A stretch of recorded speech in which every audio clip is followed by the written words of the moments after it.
Denver7 News starts right now.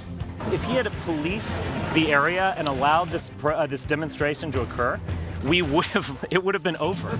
We would have left, we would have gone home, we probably wouldn't have come back. Now we'll never back down. Organizers of the white nationalist rally in Charlottesville are now promising they won't back down after a call to clear the streets yesterday. Good evening and thanks for joining us tonight. I'm Molly Hendrickson. I'm Mark Stewart, 5 o'clock in Denver. We have a lot to cover, including the storms moving through our area, but we do want to start in Charlottesville, where the violent rally over the weekend has really prompted a national conversation. That and counter-protests across the country, some of which turned violent. We came to stand with people who were very righteously standing up against, white supremacy. Love is going to win in the end, for one thing, and it means that this is the broader story. We just have to do that longer, deeper work. It means voting for people who support policies that dismantle white supremacy. And that message carries over to our city, where hundreds of people have been protesting at the state capitol now for hours. And we have live team coverage tonight with Denver7's Connor Wist standing by with the history of white supremacy right here in Denver. Let's begin with Sally Mamdouh, who's been with the protesters for the last few hours. And Sally, what is their message? Well, Mark and Molly, the rally just wrapped up about an hour ago. And let me tell you something, Mark. I've covered several rallies here in Denver, and this is one of the largest rallies I've covered, especially on a rainy day like today. Now, the rally started at City Park today and ended right here at the state capitol. We saw several hundred people marching down the street today, starting at 2 in the afternoon, chanting several anti-hate messages. Now, this was a way to show solidarity with the people of Charlottesville and stand against white supremacy. Now, at some point during the march, it poured, but that certainly didn't stop the rally. It didn't bother you that it rained that much? It did not bother me at all. I look at my ancestors and what they've been through. I look at my son and what he's been through, tear gassed in D.C. and in Baltimore and Ferguson. Rain is nothing compared to freezing. Now, coming up at 10, we'll take you through this march, and you'll hear from people from all walks of life on why they decided to march on such a stormy day. We are live from the state capitol. Sally Mamdouh, Denver7. And certainly a lot of passion out there. And just hours ago, the White House released a statement clarifying the president's controversial remarks over the weekend on the violence. And in that statement, the president made reference to, quote, many sides in the chaos. Tonight, though, an unnamed spokesperson released this statement. Let's read it to you word for word. It reads, the president said very strongly in a statement yesterday that he condemns all forms of violence, bigotry, and hatred. And of course, that includes white supremacists, KKK, neo-Nazi, and all extremist groups. He called for national unity and bringing all Americans together. And earlier this morning, Senator Cory Gardner was on CNN talking about the president's response. Gardner said this is a time to lay blame and make a forceful statement against white supremacy. Take a listen. Well, this is not a time for vagaries. This isn't a time for innuendo or to allow room to be read between the lines. This is a time to lay blame on bigotry, to lay blame on white supremacists, on white nationalism, and on hatred. And that needs to be said. This president has done an incredible job of naming terrorism around the globe as evil, radical Islamic terrorism, whether it's in Europe or the Middle East. He has said and called it out time and time again, and this president needs to do exactly that today. Senator Cory Gardner. Tonight, Denver7's Connor Wist is following the local response. And Connor, you've spoken to experts about the past and presence of white supremacy here in our area. That's right, and most of us feel very safe living here in Colorado, but there are some times right here in our community that have gone through some very violent points. That's including right here at the Capitol. January 20th, 1992. This scene exploded outside the Colorado State Capitol. Two opposing groups clashing against each other. This horrific and deadly scene just one day ago, as a speeding car slammed into a group of counter-protesters in Charlottesville, Virginia. White supremacy violence has not stopped to this day. Call it for what it is. It's hatred, it's bigotry. We don't want them in our base. They shouldn't be in a base. Today, U.S. Senator Cory Gardner responded to President Trump's response. We condemn on what happened in Charlottesville. He should use this opportunity today to say this is terrorism, this is domestic terrorism, this is white nationalism, and it has to stop. And I encourage the president to do so. The effects and reactions are rippling across the U.S. It does matter, and it does affect the whole fabric of our society. And things like this explode and people get killed. So we need to be very aware of what we're promoting. We connected with author Stephen Singular here in Denver. He wrote the book Talk to Death, about a group of white supremacists murdering KOA radio host Alan Berg. This was a very planned out, plotted assassination to make a very real social and political and ethnic statement, kind of brought into the forefront who these groups were, you know, how they operated, and that they were out there and that they were actually dangerous. And we learned more today about the history of white supremacy right here in Colorado. Coming up, I'm going to take you to a local park that's a very different place than it is now from a very segregated community in Denver a little bit ago.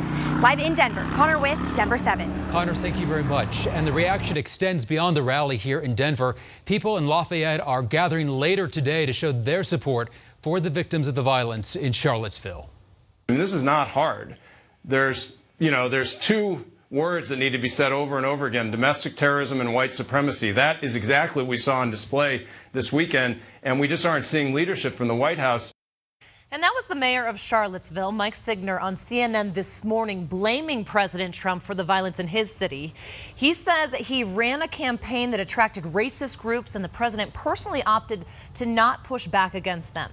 He told Jake Tapper, quote, "Look at the intentional courting both on the one hand of all these white supremacists, white nationalist groups like that anti-Semitic groups, and then look at, on the other hand, the repeated failure to step up, condemn, denounce, silence." Now, Signer also said he feels this weekend is going to act as a turning point for this country. And we have continuing coverage online, including reactions from local politicians and all of the breaking details. Just head to thedenverchannel.com. All right, weather a big story tonight, the week ahead. We keep saying monsoon, but that's the season we are in. It is, but it looks like we're going to dry things out a little bit. So far tonight, though, we haven't. We had very strong storms earlier tonight, and we will see a little bit more heading our direction. So take a look at the radar as you see now.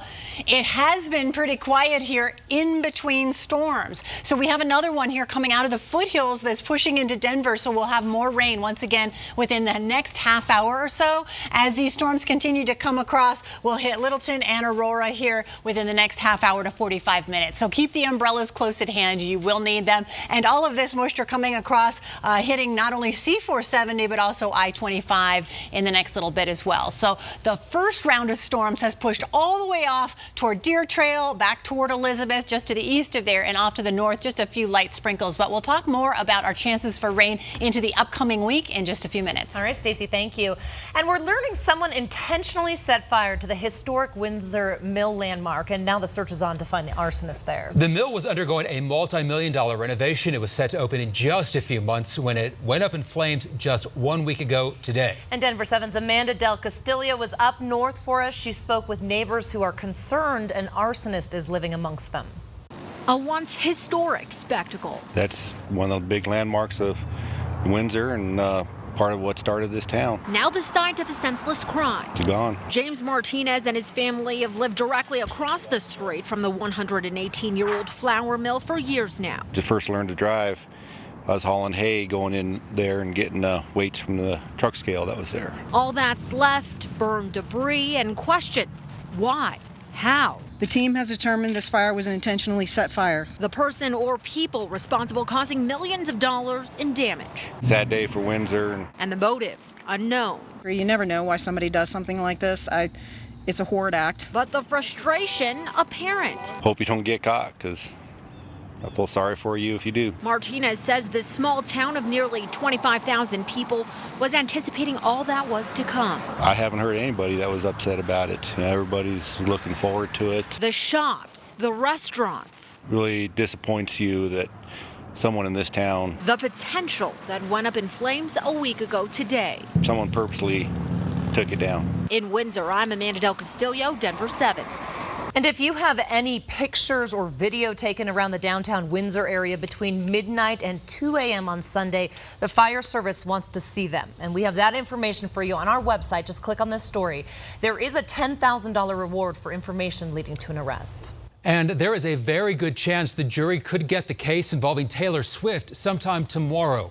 Closing arguments are scheduled for Monday morning. Radio personality David Mueller is accused of groping Swift during a photo op you see here before a Denver concert. He sued her, saying she was responsible for his firing. But on Friday, the judge threw out that part of the lawsuit, saying there wasn't enough evidence. Swift is suing back for assault and battery, asking for just $1 in damages. Also happening tomorrow, a group of law professors and immigration attorneys is sending a letter to President Trump urging him to keep the DACA program. And we've told you about the local efforts to protect hundreds of thousands of young immigrants from deportation. And this is just the latest attempt to protect the Obama-era rule. The group says the president can use discretion to give certain immigrants temporary protections. The Trump administration hasn't decided what to do with the program. We have some encouraging news for the Denver police officer hit by a motorcycle during the Colorado Classic bike race. Tonight, we are told he should recover. Police tell us the officer tried to stop four motorcyclists, that is, on the road near Spear and Zuni along the race route. Security footage shows him down on the ground as another officer checks on him. One witness telling us he couldn't believe what he saw. I saw a crowd surrounding somebody. So when I went there, I saw a cop lying on the floor. He was trying to control the traffic because there was a bicycle race going on over here. Again, good news. The officer is still recovering, and doctors say he should be okay. Denver fire crews are asking you to stay clear of the intersection of East 38th Avenue and York Street. Technicians are repairing a liquid nitrogen leak at the Coca-Cola plant, but the good news, it was small, so there's no immediate threat to the neighborhood. Police say there was a loud bang and visible vapors right after that explosion. The damage, though, is minimal. All right, we have a heads up for your morning commute. CDOT is doing some work on the bridges and some of the lanes along I-70. This is going on between 32nd and 44th Avenues. There will be some lane closures overnight, so do be on the lookout for that. Pilots and maintenance teams from the Air National Guard are back in Colorado. They've been in Japan, all part of an effort to keep the peace in the Pacific that includes the tension in North Korea. In June, Denver7 took you to Okinawa to show you members of the Colorado Air National Guard's 140th Air Wing on the job as they fly those F-16 jets. A new abortion law worrying a lot of people about the future of one state. Plus, people calling for justice after a daycare worker leaves a child in a hot car. And changing the conversation when it comes to North Korea, what one diplomat is trying to do. A busy Sunday. We are now following breaking news out of Aurora, where there has been a shooting on an RTD bus. And let's go out to Denver7's Thomas Hoppo. Thomas, you just got to the scene. What do you know? Well, what I know so far is that some people here when that shooting happened actually heard some of the shots, and they say that there was family and other people on the bus. But I'm going to step behind the camera really quick so I can give you guys a look of the scene.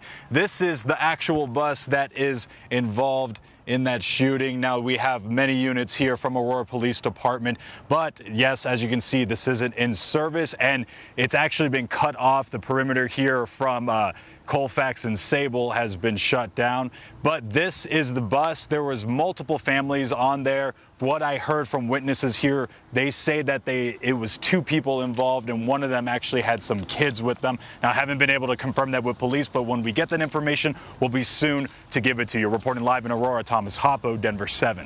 All right, Thomas, thank you. The chairman of the Joint Chief of Staff says he's trying to develop a working relationship with his counterpart in China amid all the tough talk with North Korea. Joseph Dunford is heading to Asia this week to meet with leaders in China, South Korea, and Japan. He says he wants to underscore the United States' underclad commitment to its alliance with those countries. This comes as the director of the CIA says Kim Jong-un is, quote, rational despite the behavior he has shown in the last week. The effort is to combine what we're doing diplomatically, economically, and with key allies and partners and others, including China, to resolve this short of any kind of military conflict. Now, as President Trump's national security advisor calling for diplomatic reasoning to deal with North Korea, he also said the most effective way to prevent war is to be prepared for it. To Texas now, where the Republican-controlled Senate backed a plan last night to restrict insurance coverage for abortions, and it's now going to the governor's desk. It requires women to purchase extra insurance to cover abortions, except in medical emergencies. Opponents say they are worried the bill could force some women to make difficult choices because no exceptions will be made in cases of rape or incest. A march to honor the little boy who died after a daycare worker mistakenly left him in a hot van in Florida. Yeah, we hear these stories all the time. And keep in mind the new law protecting you from getting into trouble for breaking into a car in one of these situations is now in effect in our state. But in Florida, that isn't the case, and people are demanding justice there. 3-year-old Miles died in Orlando just last Monday after he was locked in that van all day in 90-degree heat. And people there now want laws in place to prevent something like this from happening again. We need to make sure that legislation is doing what it should be doing and making sure we put proper watchdogs on every nursery, every daycare. The driver of the van is charged with aggravated assault. We are following some flight delays after an evacuation at the Fort Lauderdale airport. About 100 passengers and employees had to leave early this morning after a natural gas leak in a restaurant. The closure did impact 2 concourses. It lasted only about an hour. Fortunately, no one was hurt. All right, let's take a live look outside now. Say that again, Mom. It was clear and sunny out there, but hey, that has definitely changed. It's now doomsday, people. Armageddon, ominous, right? Yeah. When we say ominous, we mean ominous. Yeah, we have had strong storms this afternoon. There's another round headed our way, as you can see on that camera. Taking another look from City Park, you can see it a little more clearly off to the west there. And yes, it is dark outside thanks to these storms moving through. We had a few sprinkles up at Frisco too, where the all of the tarps, what do you call those, canopies? Yeah, canopies are all still up for the Arts Festival, where we've had scattered afternoon showers in the daytime, but people seem to have their umbrellas and they're still ready to roll. We are going to have storms moving east through the metro area, and it'll be cloudy and through tonight with 80s showing up for highs tomorrow. But right now, it has cooled down considerably where we've had rain. 73 in Arvada, 77 in Boulder and at DIA. We have 60s toward Castle Rock and 72 in Parker. So dark skies out there now as more storms are coming in from the west. I'll show you the radar in just a minute. We have 30% humidity now, and our winds out of south-southeast at 8 miles an hour. So a broad look here. We have severe thunderstorm watches here in effect for the eastern plains once again today until this evening. But here in Denver, the next batch of rain that we're watching is coming in from the foothills and moving in